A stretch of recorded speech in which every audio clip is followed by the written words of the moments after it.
মালদ্বীপে ইতিহাস গড়েছে বাংলাদেশ অনূর্ধ্ব ২০ ফুটবল দল। ভারতকে হারিয়ে জিতেছে সাফের ব্যাক টু ব্যাক শিরোপা।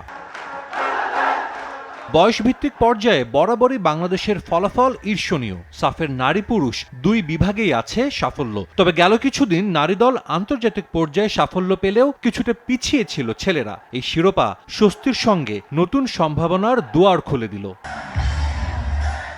এবারে সাফ ঘিরে দীর্ঘ পরিকল্পনা করে বাফুফে। যশোরে চলেছে লম্বা ক্যাম্প। ইংল্যান্ড থেকে আনা হয় নতুন কোচ। যুক্তরাষ্ট্র প্রবাসী দুই ভাই রোনান ও ডেকলান সুলিভানের অন্তর্ভুক্তি ভিন্ন মাত্রা যোগ করে দলে।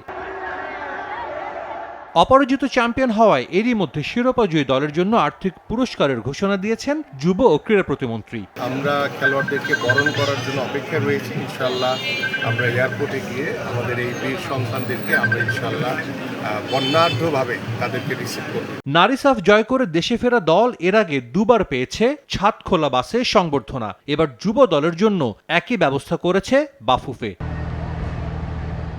সাফ অনূর্ধ্ব ২০ চ্যাম্পিয়নশিপ জয়ী দলকে বরণ করে নিতে হযরত শাহজালাল আন্তর্জাতিক বিমানবন্দর থেকে ছাদখোলা বাসে শোভাযাত্রার ব্যবস্থা করা হয়েছে। এই শোভাযাত্রা বিমানবন্দর থেকে শুরু হয়ে হাতিরঝিলের অ্যাম্ফি থিয়েটারে শেষ হবে। সেখানেই চ্যাম্পিয়ন দলকে আনুষ্ঠানিক সংবর্ধনা দেয়া হবে।